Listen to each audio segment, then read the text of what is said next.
So, how do you guys actually know me? Probably not many. Two, yeah. Right. Yeah. So, yeah, obviously my name's Trevor Tomesh. Not around much, although I intend to be around a little more. I'm a PhD student at the University of Regina in computer science. One of my research interests is 3D printing, and there's some applications to it in my research. I won't go into details and bore you about that. Originally from the United States. Spent the last 2 years living in the United Kingdom, working towards a master's degree, which, yeah, and then I came here to Canada to finish. It's a long story.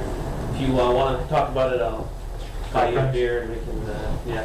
But anyhow, on to computerized numerical control. So, is that anybody not familiar with that term?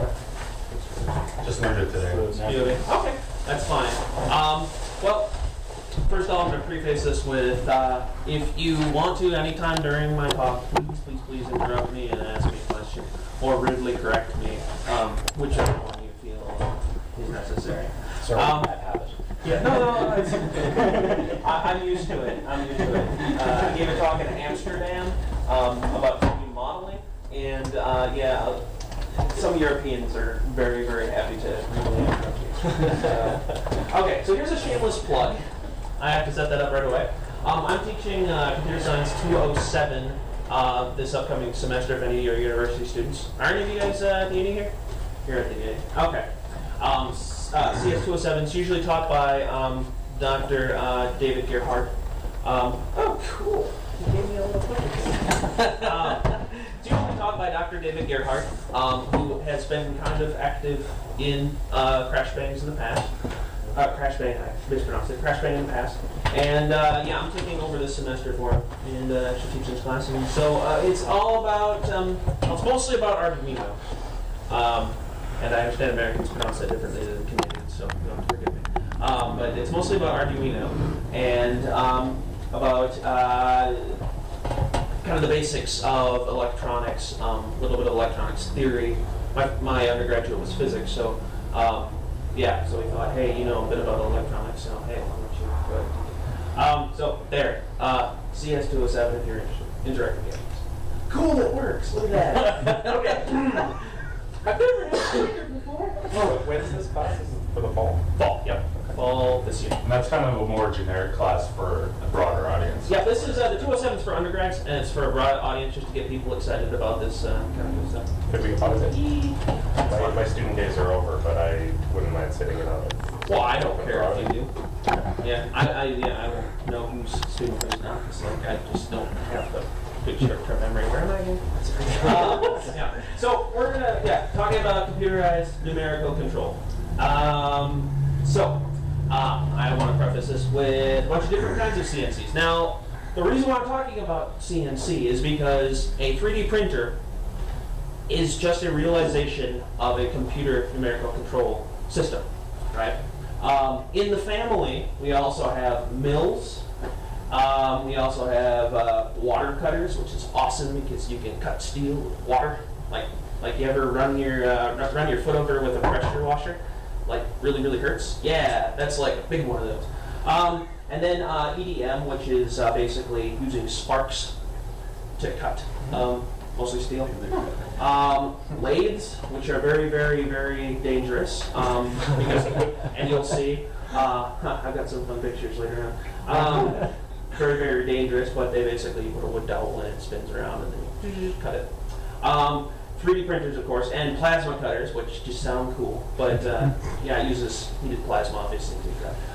So there's a lot of different kinds of numerical control machinery, and it's been around since the 40s, 50s. Actually, it's been around even before that. We'll get into that, but the theory behind it is very basic. And what I want you to get out of this is the idea that 3D printers aren't some kind of magical machinery that works on pixie dust. They're actually very simple in their design, and that's actually one thing that excites me so much about CNCs, is that the principle behind it is extremely simple.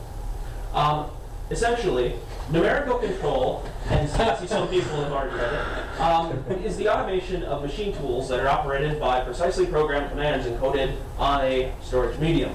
Wikipedia, don't judge me. Hey, Wikipedia is an excellent resource. I don't care what your teacher says. So essentially, and this is from a program called OpenSCAM, which you can read, you can tell. OpenSCAM, essentially, you have some sort of tool, right? Some sort of tool, and you feed it coordinates. That's it. You have a tool, you feed it Cartesian, in most instances, Cartesian coordinates, and then the tool moves accordingly. This is a visualization. It's called OpenSCAM. If you don't have any kind of some sort of computer-aided machining device like a 3D printer, I would recommend downloading this. It's basically you simulate a CAM machine, and it's really fun. OpenSCAM. So yes. So you can practice without having a 3D print. Yes, you can. Cool. Yes. How is OpenSCAM related to OpenSCAD, and if so, how? OpenSCAM is not related to OpenSCAD. OpenSCAD is a programming language. Actually, it's one of my very favorites.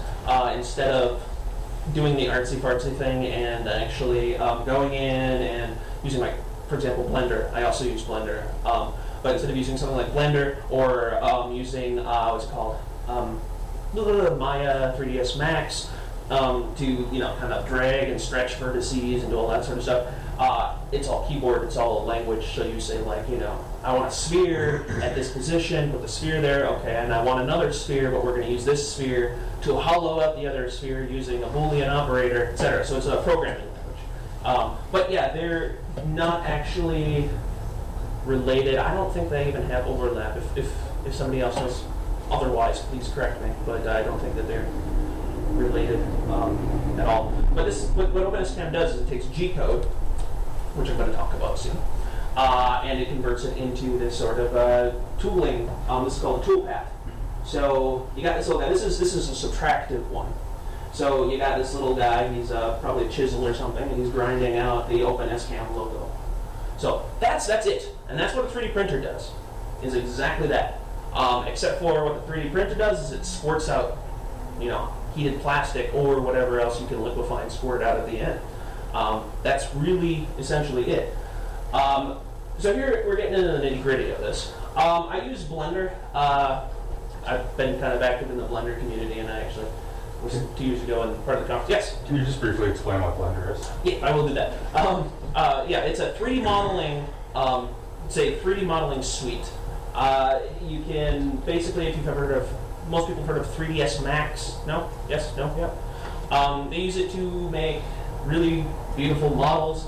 Use it to make movies is what they mostly focus on these days. And then also, I spent the last 2 years working towards building an educational video game in it for master's thesis that I didn't bother completing. Yes? Is it open source? Yes, of course. Yeah, okay. Yeah, sorry. I'm an open source Nazi, so you'll anyway, hey, it's not laser. You'll have freedom whether you like it or not. Exactly, the Richard Stallman approach. The Richard Stallman approach. It's going to be free whether you like it or not. Right. Okay, so in this, I love laser pointers. Okay, in this 3D modeling suite, which can be anything, 3ds Max, Blender, whatever. You create what's called an STL file, and that's a stereolithography file.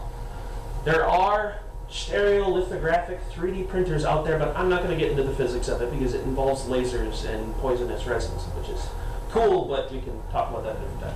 I saw some interest there, so why not? No. So it turns that into this stereolithography code. And this is actually stereolithography code from Suzanne. Suzanne is the name of the Blender mascot. There's a little monkey here, if you can't see it.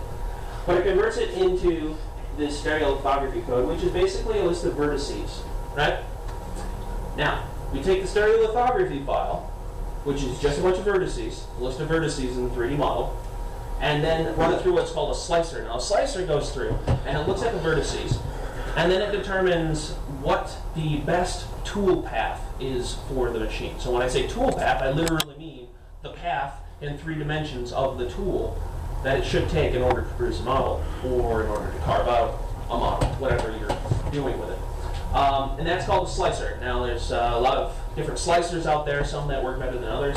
My favorite one is called Slicer. It's got a 3 instead of an E, just to be elite and whatnot. So once it's fed through the slicer, it determines the tool path. And the tool path is G-code. Okay? Now if I'm confusing anybody, please slow me down and ask me questions. But G-code is essentially, you can see here, it's just a list of coordinates. So it's hard to see actually from there probably.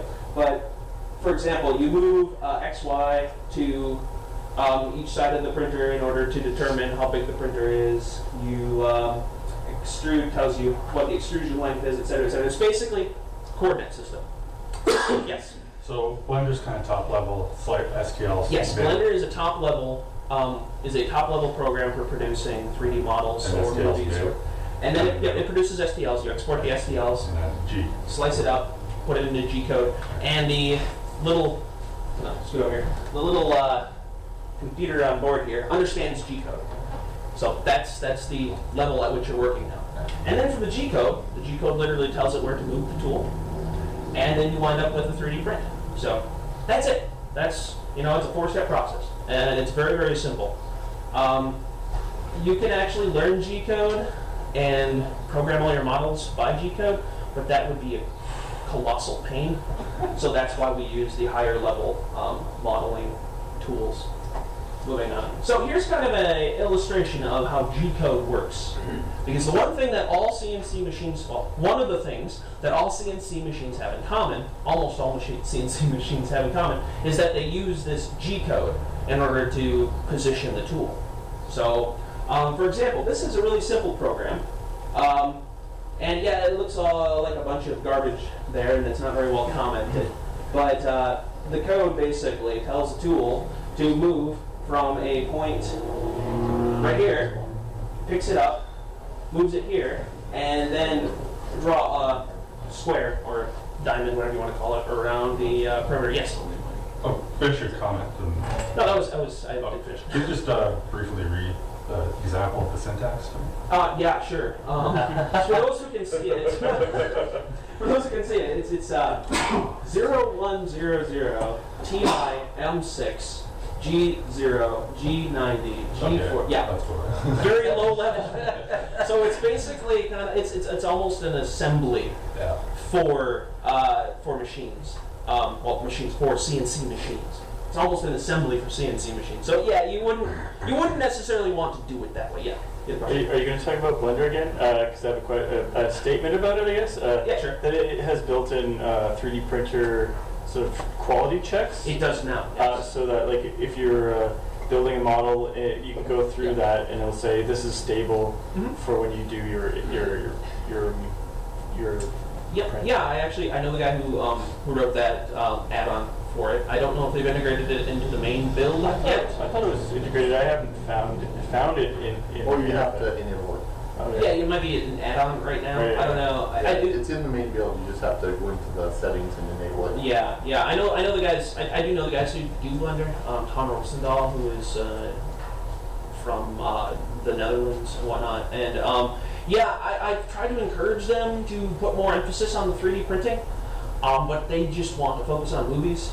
And I'm just kind of like, oh, it's so cool we can do that. But yeah, they do have checks. The checks can be a real pain because they tend to red flag you and there's really not any problems sometimes. But it's getting better. Anyhow, any questions about G-code? At all? No? Just be crystal clear? You can sit down and program G-code? I'm kidding. Okay. Now, because CNC is such a generalized sort of generalized sort of principle, you can do it, you can use it to pretty much make anything that can benefit from a 3D coordinate system. So, over here, this is a 3D printer, but that's printing chocolate. No kidding, we do that actually. You put a syringe instead of a hot end on your printer, and then you have a stepper motor that will literally just push down on the syringe slowly, and then you squirt out chocolate. You can make chocolate in all sorts of cool shapes. Now here's the actual candy right here. This is 3D printed candy. And you can see there's a kind of a cube, and there's a circle with little holes in it. All sorts of different things you can do with it. Over here's one of my favorite little projects. Instead of having a extruder on it, you just slap a pen on the end, and you can have it, draw you a picture. Some people have done some really cool things. They've used procedurally generated sort of algorithms in order to have the printer itself make up its own image and do art.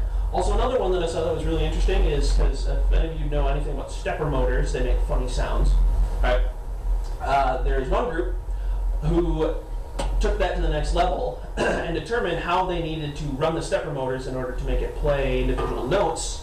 And then they 3D printed, say, Beethoven's Fifth. And it will print it out, the stepper motors will play Beethoven's Fifth Symphony. And then they take the resulting mess that they make and stick it up on the wall and go art. But that's cool. To me, that's kind of cool. I mean, yeah. But whatever, to each their own. Okay, so now we're going to talk about kind of the drawbacks of CNC machines. CNC machines are stupid. They are really, really, really dumb machines. All they do is they move their tool to where they perceive is where you want it to go. I say perceive because, I'll show you here, can I touch it? Okay. If you're 3D printing and say this gets bumped, right? Your 3D printer gets bumped and you offset it during the print, it still thinks it's here, but its actual position is here. That's dead reckoning. Whereby the machine, the only kind of knowledge of its space that it has is, well, I've already done this, therefore I'm here. So it's like, for example, closing your eyes and stepping 3 steps forward. You're assuming that the ground's not like tricking you and moving beneath you, and that you're 3 steps from where you started. That's what the 3D printer is doing. It's blind and it's deaf. It doesn't know what's going on. Now that can be extremely, extremely dangerous. So, for example, I think this was supposed to be Alan Turing. I'm not sure. But here's this head on this 3D print. It was obviously bumped 1, 2, 3, like 3 times during the print, and it just kept on printing because it doesn't know any better. It's a stupid, stupid machine. Another one, and you can see right here, this was supposed to be a bolt, but this is what's called a machine crash or a tool crash. The actual tool has skipped out and chopped away part of the machine, part of the bolt. Now this can be very bad, especially if a piece of that flies up and hits you in the eye.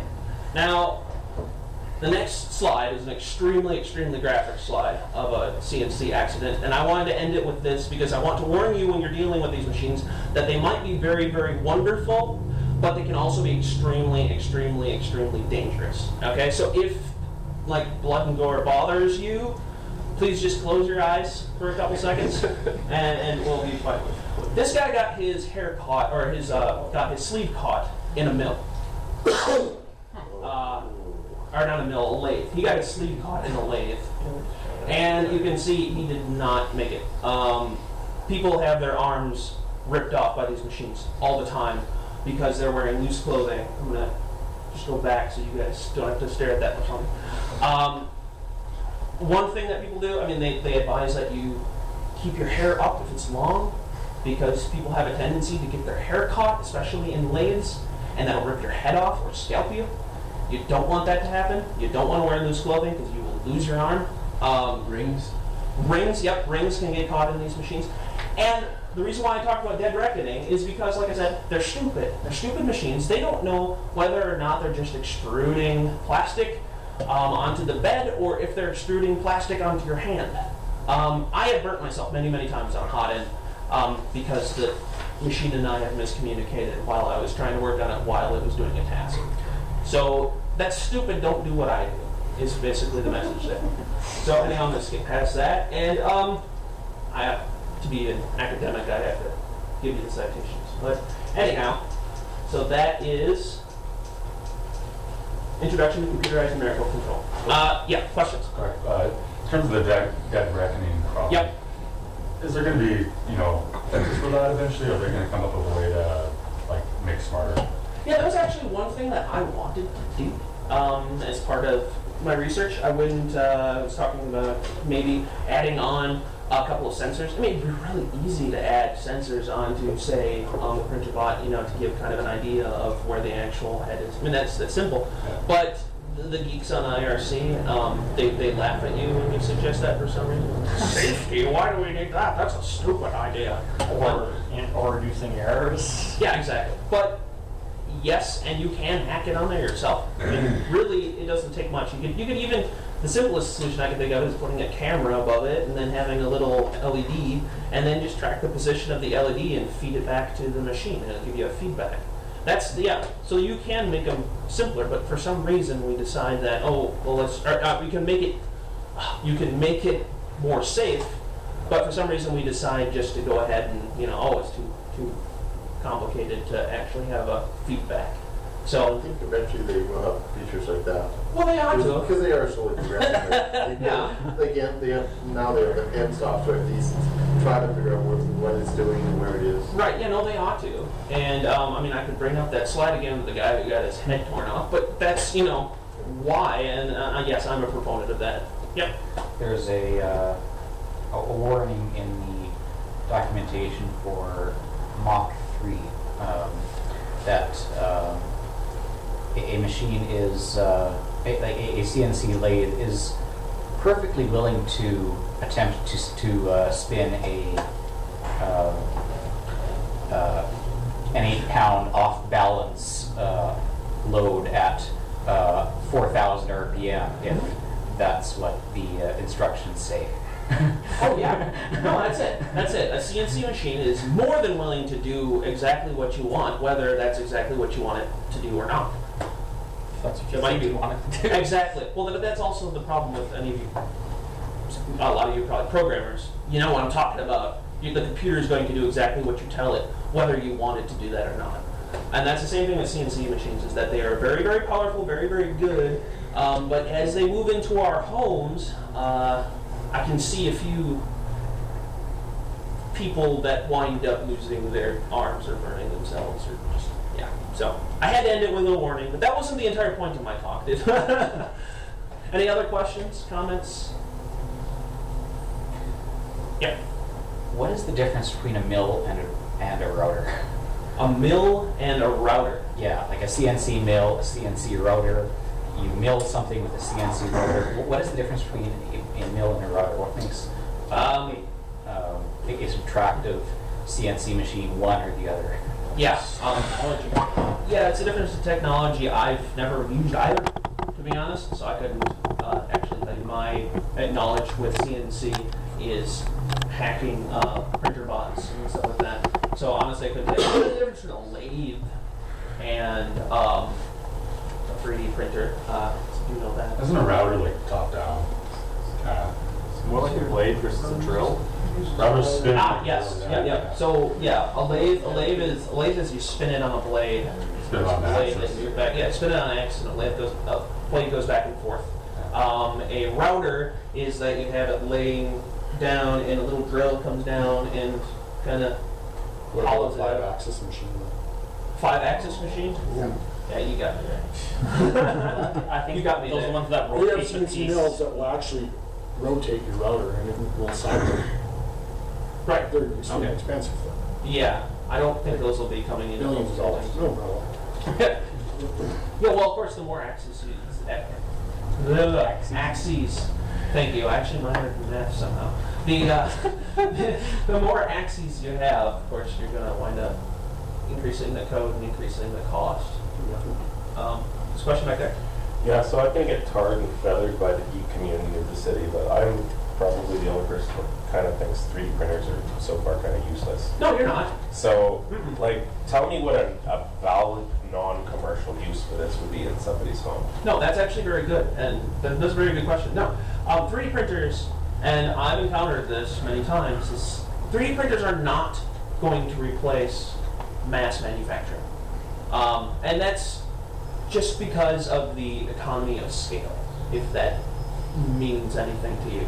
The idea that I can take and I can print out, let's say, actually this is a problem I had recently. I wanted to make a soap dish. I wanted a soap dish. I could take and I could print out my soap dish, and it would cost around $2 worth of filament, and it costs a lot of my personal time because my 3D printer loves to break down on me every 5 minutes. Or I could just go to the dollar store and buy 5 of them for 99 cents. It doesn't make sense for me to make a soap dish myself. It doesn't scale as far as economics go. What it is good for is prototyping.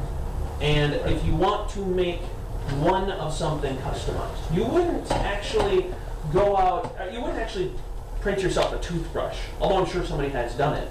But you wouldn't print yourself a toothbrush. Now, if you wanted a customized toothbrush that has your name on it, or that is in the shape of, I don't know, the Eiffel Tower, or something, because apparently, like, you really like France or something. I don't know who actually really likes France, but that's just the Americans talking. I think the one thing is when you manufacture on a large scale, you got to retool the whole factory. Well, that's it. So if you want a rapid prototype, a 3D printer is probably really. Well, a 3D printer is wonderful for prototyping. Right. Do you design or model anything? Not really. But I mean, I'm familiar with the phenomenon enough that I get it. But my question was specifically for non-commercial purposes. Right, yeah. Because the idea is that these are going to come into our homes and they're going to revolutionize everything. And from what I've seen, laser cutters are great for that, but 3D printers, at the price that you can afford as a householder, you're not going to get a high-end one that's going to be really flashy stuff. You're going to get something that prints really cheaply in one material. And I'm not going to replace everything in my house out of like a particular type of plastic. Right, and I agree with you there. And usually I found that the people who are extremely excited and extremely hyped about 3D printers haven't ever used a 3D printer in the first place. I personally do not see 3D printers as revolutionizing. You're not going to print everything in your household with a 3D printer. No, that would take you forever, and it would cost a lot. But what it's really good for is, say if I needed a part for a drone. Right. If I wanted a frame for a drone, little plastic parts, I can print my own little plastic parts. And if I wanted something customized, I could print something customized. Of course, then again, you also have to have like the knowledge of either CAD or Blender, so you have to be a 3D modeler as well. But are we going to print everything in the future? I am very skeptical about that. But what it is very good for is prototyping. Excellent for prototyping because, like you said, and we're talking about manufacturing again, not home use, but in manufacturing, you want to mass produce things. You want to produce thousands of one thing. Now, if you wanted to, say, have something customized, it costs a ridiculous amount. And this is where we get into the home use. Right. You're not about to retool an entire factory, which will cost you millions of dollars, so that one person can print something that they wanted slightly customized. No. You'll use like a 3D printer to print one of those things for yourself, and then you can go on and print another customized thing for yourself because you don't have to retool a 3D printer because it's a generalized process. No question? You're definitely not alone in noticing that 3D printing is kind of a buzzword right now, but it's absolutely a buzzword. It does have the potential to, for those so inclined,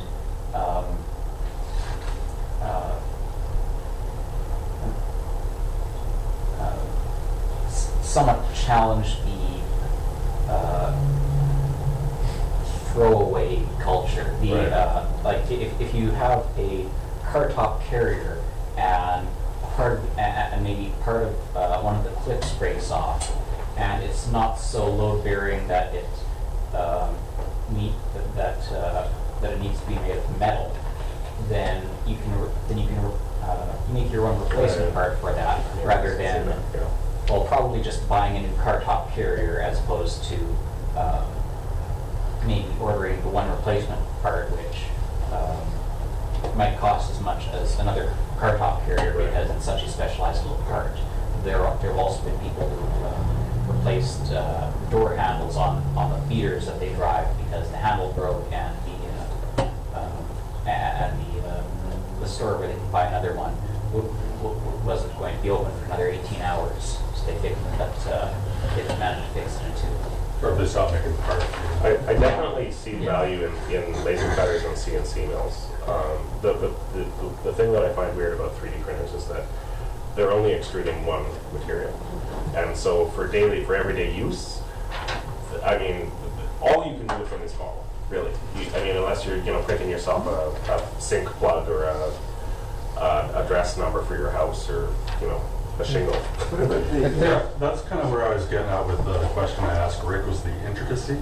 So what kind of, are they going to be able to like inject 2 different materials at one time and kind of interlock them, or We're trying to do that.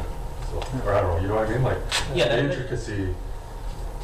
That's already being done. I mean, actually, you can think that one back there. That printer back there. Is that a dual extruder? I don't think so. Oh, we have one at the university that costs about $2,000. That is a dual extruding one, and you can print black, like we have black and white filament. You can print Ninja Flex along with traditional ABS if you want at the same time. So that's already out there. Yeah. It's really just adding more motors. But there was a question back here and then a question here.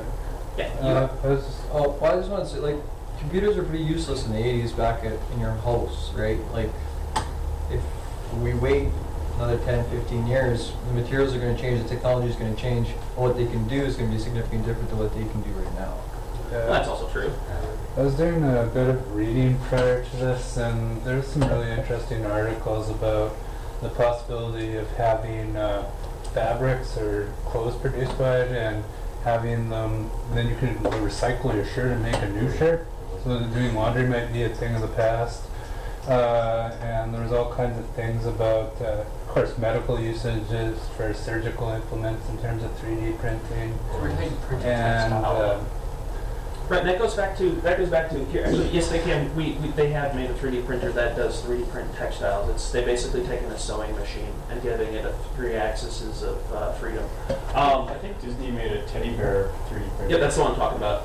Yeah. No, they did. They 3D printed, quote unquote, from a model, a teddy bear, in actual yarn, and they basically had a 3D printer that would, or a sewing machine that had 3 axes of freedom, and it could, just automatically do that. But yeah, we're already doing multiple materials. Like I said, we can 3D print chocolate, we can 3D print sugar. I think somebody's trying to get in.